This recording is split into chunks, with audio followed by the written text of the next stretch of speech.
Hi hello ನಮಸ್ತೆ, welcome back to Suma Rangaswamy YouTube channel.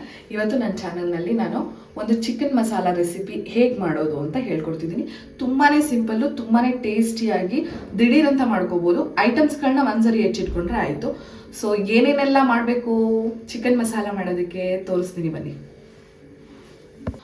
So ನಾನು ಇಲ್ಲಿ ರುಬ್ಬೋದಕ್ಕೆ ಈರುಳ್ಳಿ, ಟೊಮೊಟೊ, ಕಾಯಿ, ಮೆಣಸು, ಇದು ಚಕ್ಕೆ ನನ್ನ ಹತ್ರ ರೆಡಿ ಇರಲಿಲ್ಲ, ಪುಡಿ ಇತ್ತು, ಪುಡಿ ಮಾಡಿ ಇಟ್ಕೊಂಡ್ಬಿಟ್ಟಿದ್ದೆ ಮುಂಚೆನೆ. ಸೊ ಪುಡಿ ಒಂದು ಟೀ ಸ್ಪೂನ್ ಹಾಕ್ಕೊಂಡಿದ್ದೀನಿ. ಇದು ಬಂದು ನಿಮಗೆ ಓಂ ಕಾಳು ಅಂತ ಹೇಳಿ ಕರಿತೀವಿ ಅದು, ಮತ್ತು ಇದು ಸೋಂಪು, ಸ್ವಲ್ಪ ಪುದೀನ. ಬಟ್ ನಾನು ಈರುಳ್ಳಿನ ಇದ್ರ ಜೊತೆಗೆ ರುಬ್ಕೊಳ್ಳಲ್ಲ, ಈರುಳ್ಳಿನ ಸಪ್ರೇಟ್ ರುಬ್ಕೊತೀನಿ. ಸೊ ನೋಡೋಣ ಬನ್ನಿ. ಈರುಳ್ಳಿನ ಒಂದು ಜಾರ್ಗೆ ಹಾಕ್ಕೊಂಡು ಸಪ್ರೇಟ್ ರುಬ್ಕೋತಿದ್ದೀನಿ. ಯಾಕೆಂದರೆ ಚಿಕನ್ನ ನೀವು ಹೇಗೆ ಮಾಡಿದ್ರು ಈರುಳ್ಳಿನ ರುಬ್ಕೊಂಡು ಒಗ್ಗರಣೆ ಕೊಟ್ಟರೆ ಟೇಸ್ಟ್ ಇನ್ನೂ ಜಾಸ್ತಿ ಆಗುತ್ತೆ. ಸೊ ಮಸಾಲೆನಲ್ಲಿ ಈರುಳ್ಳಿನ ರುಬ್ಕೊಳ್ಳೋದಕ್ಕಿಂತ ಸಪ್ರೇಟ್ ಈರುಳ್ಳಿನ ರುಬ್ಕೊಂಡ್ರೆ ಚಿಕನ್ದು ಟೇಸ್ಟು ಜಾಸ್ತಿ ಆಗುತ್ತೆ. ಶುಂಠಿ ಬೆಳ್ಳುಳ್ಳಿ ಪೇಸ್ಟ್ ಕೂಡ ಹಾಕಬೇಕು. ಸೊ ನಾನು ಶುಂಠಿ ಬೆಳ್ಳುಳ್ಳಿ, ಇದು ತೇಜುದು ಶುಂಠಿ ಬೆಳ್ಳುಳ್ಳಿ ಪೇಸ್ಟ್ ಯೂಸ್ ಮಾಡ್ತಿದ್ದೀನಿ. ನನ್ನ ಹತ್ರ ರೆಡಿ ಇದ್ದಿದ್ದರಿಂದ ಸೊ ಶುಂಠಿ ಬೆಳ್ಳುಳ್ಳಿ ಪೇಸ್ಟು ಇದನ್ನೇ ಯೂಸ್ ಮಾಡ್ತಿದ್ದೀನಿ. ಸೊ ರುಬ್ಕೊಬಿಡೋಣ. ಈರುಳ್ಳಿ ರುಬ್ಬೇಕಾದ್ರೆ ನೀರನ್ನ ಹಾಕೋಬಾರ್ದು, ಯಾಕೆಂದ್ರೆ ಈರುಳ್ಳಿನಲ್ಲೇ ಆಲ್ರೆಡಿ ನೀರಂಶ ಇರೋದ್ರಿಂದ ಈರುಳ್ಳಿನ ರುಬ್ಕೋಬೇಕಾದ್ರೆ ನೀರನ್ನ ಹಾಕೋಬಾರ್ದು.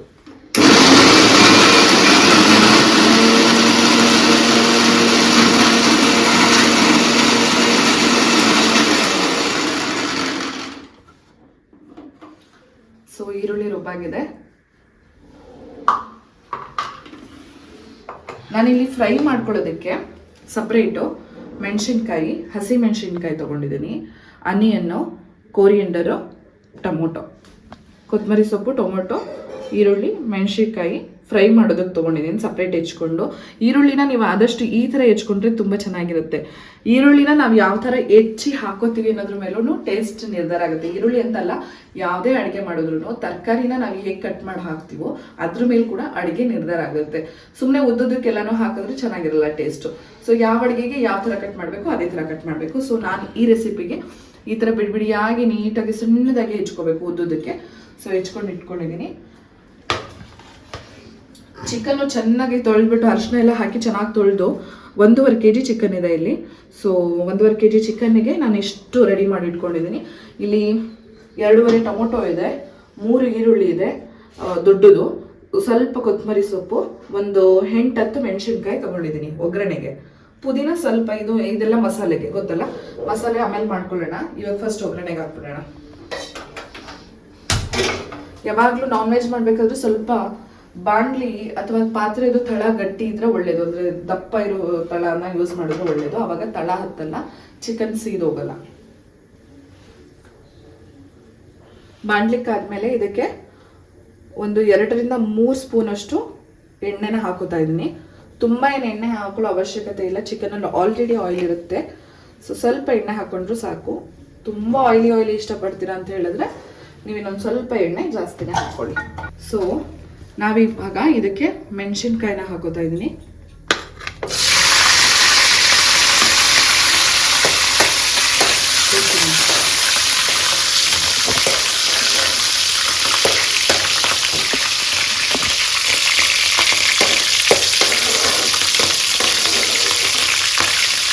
ಇದಕ್ಕೆ ಹೆಚ್ಚಿಟ್ಕೊಂಡಿರುವಂಥ ಈರುಳ್ಳಿ ಕಂಪ್ಲೀಟಾಗಿ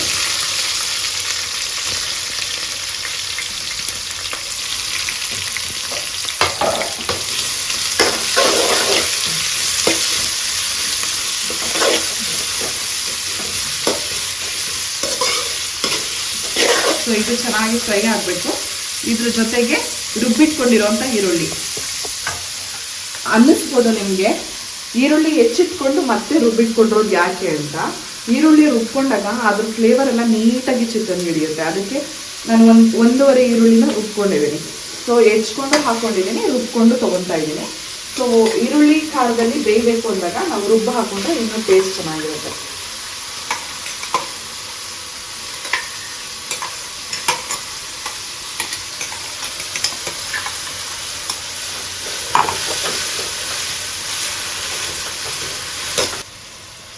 ಇದಕ್ಕೆ 2 ಸ್ಪೂನು ಶುಂಠಿ ಬೆಳ್ಳುಳ್ಳಿ ಪೇಸ್ಟ್ ಹಾಕ್ತಿದ್ದೀನಿ.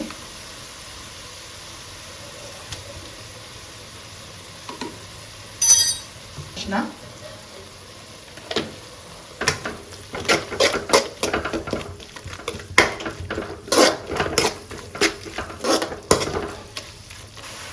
ಸ್ವಲ್ಪ ಉಪ್ಪು ನೋಡ್ಕೊಂಡು ಹಾಕೊಳ್ಳಿ, ನಿಮ್ಗೆ ಎಷ್ಟು ಬೇಕೋ ಅಷ್ಟು ಪ್ರಮಾಣ ಉಪ್ಪು ಹಾಕೊಳ್ಳಿ. ನಾವಿವಾಗ ತೊಳೆದಿಟ್ಕೊಂಡಿರೋಂಥ ಚಿಕನ್ನ ಇದಕ್ಕೆ ಹಾಕೊಳ್ಳೋಣ.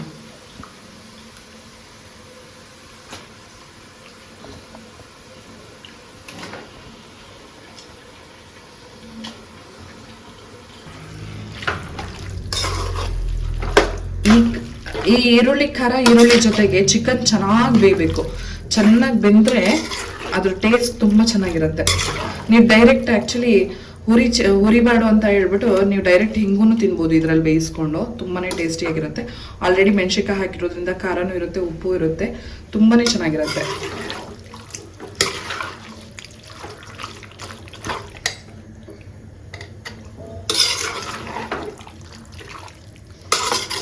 ಸೊ ಇದನ್ನ ಒಂದು 10 ನಿಮಿಷ ಬಿಡೋಣ, ಇದರಲ್ಲೇ ಬೇಯ್ಲಿ ಇದು. ಇದ್ರ ಮೇಲೆ ಒಂದು ಪಾತ್ರೆ ಮುಚ್ಚಿಬಿಡೋಣ. ಸೊ ಮಸಾಲೆಗೆ ಏನೇನೆಲ್ಲ ಬೇಕೋ ಅದನ್ನು ರೆಡಿ ಮಾಡ್ಕೊಳ್ಳೋಣ ಇವಾಗ. ಸೊ ಇದನ್ನ ಮುಚ್ಚಿಟ್ಟಿದ್ದೀನಿ, ಸೊ ಚೆನ್ನಾಗಿ ಬೇಯ್ಲಿ ಅದೆಲ್ಲ. ಇವಾಗ ಮಸಾಲೆ ರೆಡಿ ಮಾಡ್ಕೊಳ್ಳೋದಕ್ಕೆ ಒಂದು ಜಾರಿಗೆ ಟೊಮೊಟೊ,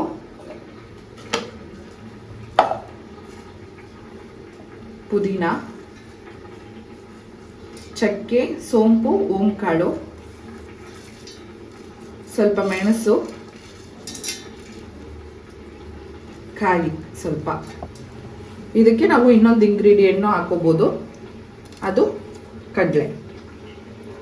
ಸ್ವಲ್ಪ ಕಡಲೆ ಮತ್ತೆ ಸಾಂಬಾರ್ ಪುಡಿ ಹಾಕೊಳ್ಳೋಣ ಇದಕ್ಕೆ.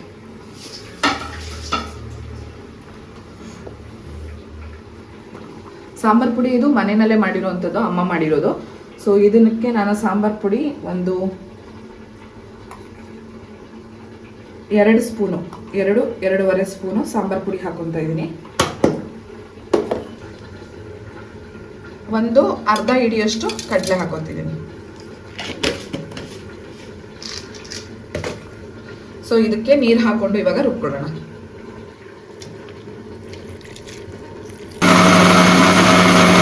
ಸೊ ಇಲ್ಲಿ ರುಬ್ಕೊಂಡಾಗಿದೆ. ತುಂಬ ನುಣ್ಣಗಲ್ದೆ ಇದ್ರೂ ಸ್ವಲ್ಪ ನೀಟಾಗಿ ರುಬ್ಕೊಬೇಕು ಈ ಥರ. ಇದು ಇವಾಗ ಸಗವಾಗಿ ನೀರು ಬಿಟ್ಕೊಂಡು ತುಂಬ ಚೆನ್ನಾಗಿ ಬೆಂದಿದೆ.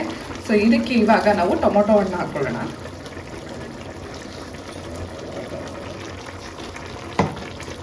ಹಾಕೊಂಡಿರೋ ಮಸಾಲೆ,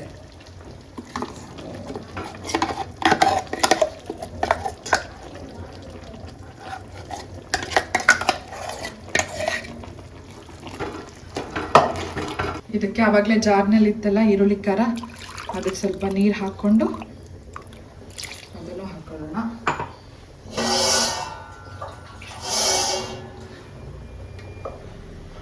ಇದಕ್ಕೂ ನೀರು ನೀಟಾಗಿ ಹಾಕ್ಕೊಂಡು ವೇಸ್ಟ್ ಮಾಡೋದಕ್ಕೆ ಹೋಗ್ಬೇಡಿ ಜಾರಲ್ಲಿರೋ ಮಸಾಲೆನ.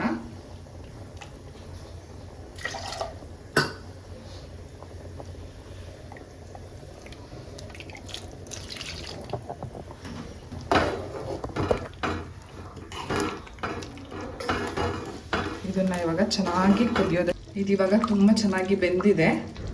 ಇದು ಚೆನ್ನಾಗಿ ಬೆಂದ ಮೇಲೆ ಇದಕ್ಕೆ ಸ್ವಲ್ಪ ಕರ್ಡ್ ಹಾಕೋಬೇಕು. ನಾನು 1 ಕಪ್ಪಷ್ಟು ಕರ್ಡ್ ಹಾಕೋತಾ ಇದ್ದೀನಿ. ಇದಕ್ಕೆ ಇವಾಗ ಫೈನಲ್ ಆಗಿ ಬಟರ್ ಹಾಕೋಣ. ಬೆಣ್ಣೆ ಹಾಕ್ತಿದ್ದೀನಿ. ತುಂಬ ಚೆನ್ನಾಗಿರುತ್ತೆ ಬೆಣ್ಣೆ ಹಾಕಿದ್ರೆ ಚಿಕನ್ದು ಟೇಸ್ಟು. ಸೊ ಬೆಣ್ಣೆ ಹಾಕಿ ಬೇಯಿಸ್ಬೇಕಂತ ಏನಿಲ್ಲ, ಬೆಣ್ಣೆ ಹಾಕಿ ಬಿಟ್ಟರೆ ಆಯಿತು. ಮೇಲ್ಗಡೆ ಕೊತ್ತಂಬರಿ ಸೊಪ್ಪು ಹಾಕ್ಬಿಡೋಣ.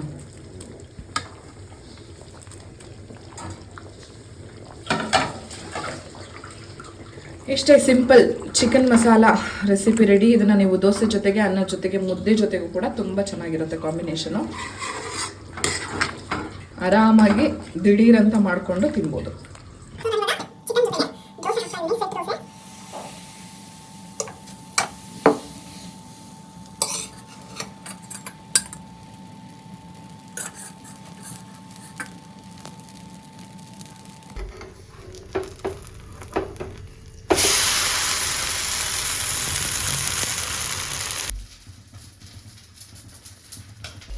ಬಿಸಿ ಬಿಸಿಯಾದ ದೋಸೆ ಚಿಕನ್ ಮಸಾಲ ರೆಡಿ ಆಗಿದೆ. ಐ ಹೋಪ್ ನಿಮಗೆ ಈ ವಿಡಿಯೋ ಇಷ್ಟ ಆಗಿದೆ ಅಂದ್ಕೊತೀನಿ.